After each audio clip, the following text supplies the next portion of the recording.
preguntarte qué opinás con las medidas del retorno a clases con esto de la pandemia. Bueno, primero, buenas tardes primero, gracias por acordarse. Primero, lógicamente que a todo el mundo debe preocuparnos esta cuestión, el comienzo de vuelta a clase, el retorno a clase. Que en realidad acá no está en discusión que se va a volver a las clases, lo que se está en discusión es el formato. Yo lo llamo formato porque no da para una modalidad. Nosotros desde hace unos años, fundamentalmente en la universidad, se viene trabajando lo que es la virtualidad. Entonces yo creo que, estoy convencido, estoy persuadido, diría Alfonsín, de que si va a haber un retorno a clase debe ser a partir de la virtualidad. No están dadas las condiciones para una presencialidad, ni aquí ni en ninguna parte de la Argentina. Los casos siguen viniendo, no sabemos qué va a pasar, no sabemos absolutamente nada de cómo va a seguir de aquí en adelante el COVID. Lamentablemente es así, nos está pasando.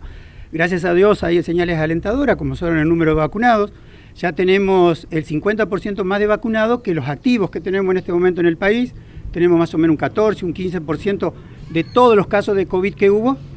Ya se ha puesto la vacuna, así que es alentador el tema. Yo creo que no debe desesperarse para nadie y plantear una presencialidad estricta.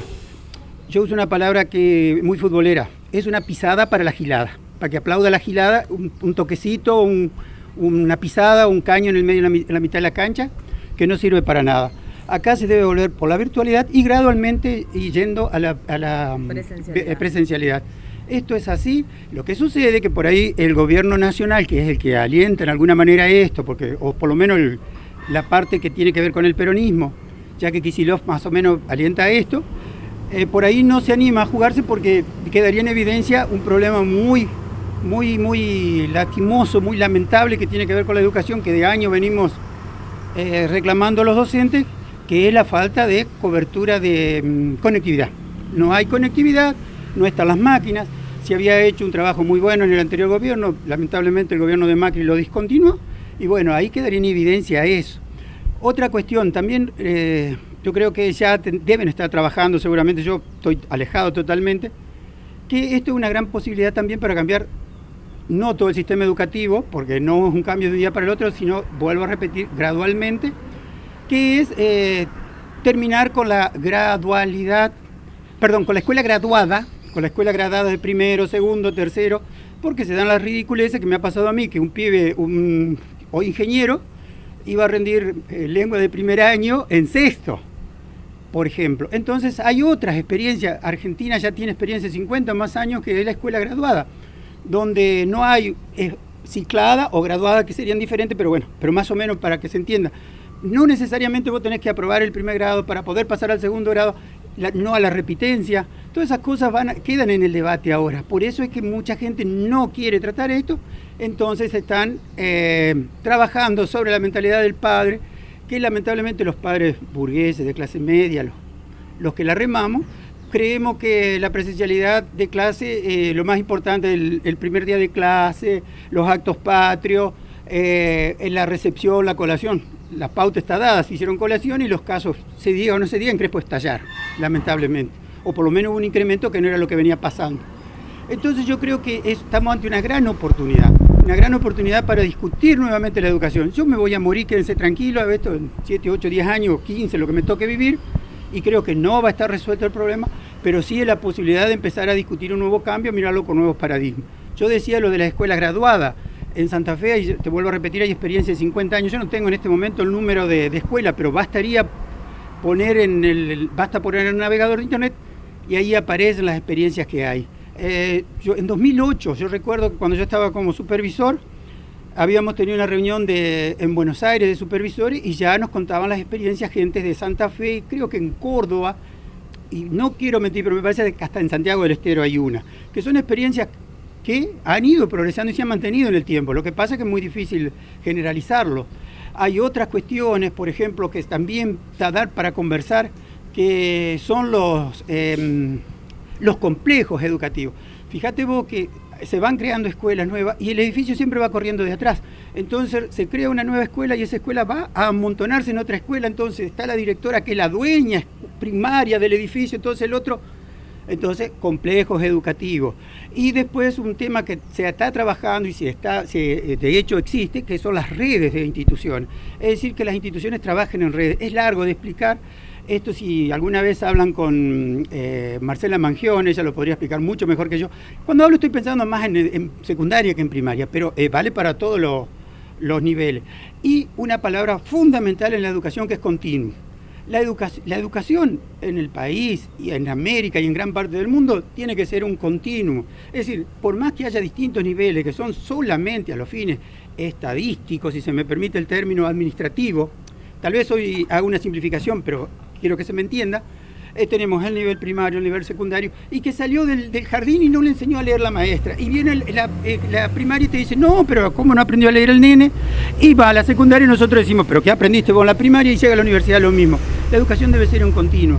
Entonces, ante la cuestión, como sucedió este año, debe tomarse como un solo ciclo todo lo que dure la pandemia. Entonces, los que se queden dentro de lo que es hoy un nivel, ese nivel tendrá que hacerse cargo de recuperar lo que no tuvo.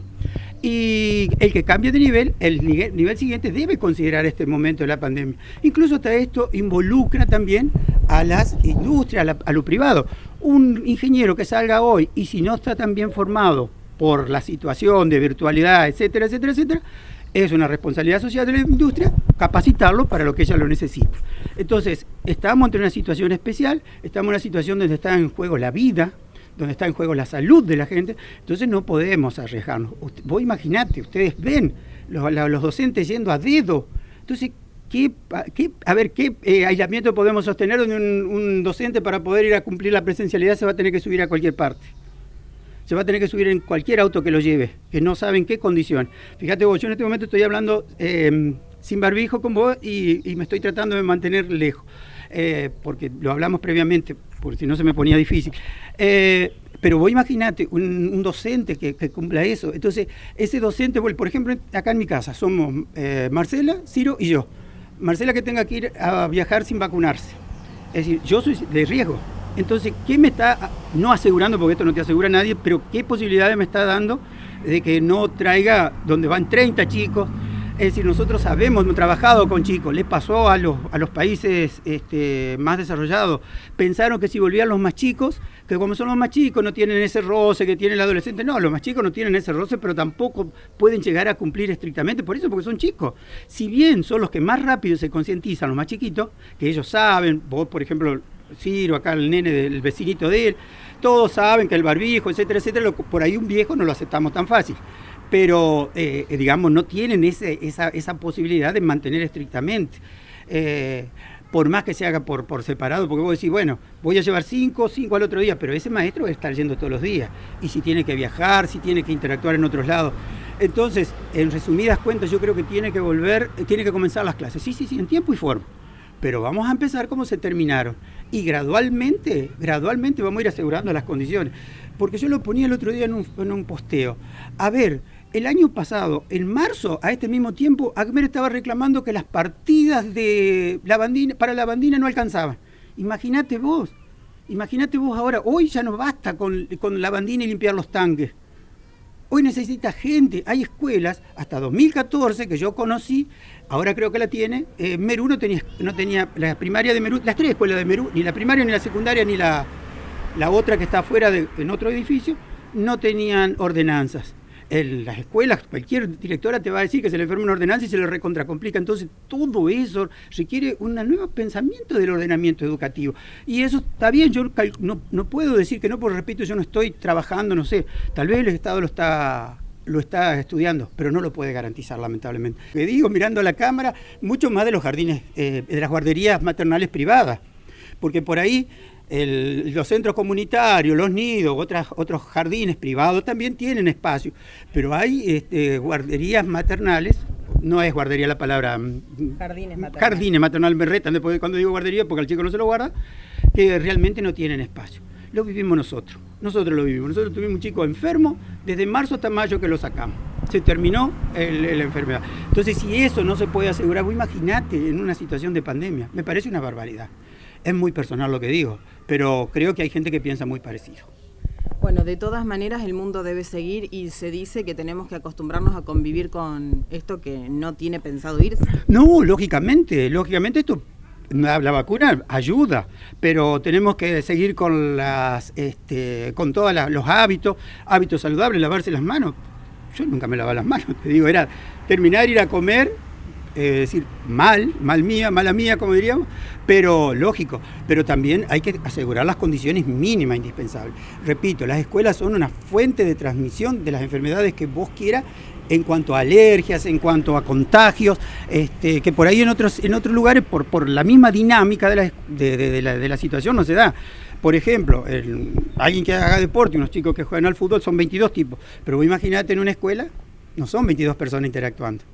Dalmiro, muchas gracias. No, gracias a ustedes, nuevamente digo, por acordarse, y espero que les sirva a alguien lo que digo, y si no, les sirve, es lo que creo.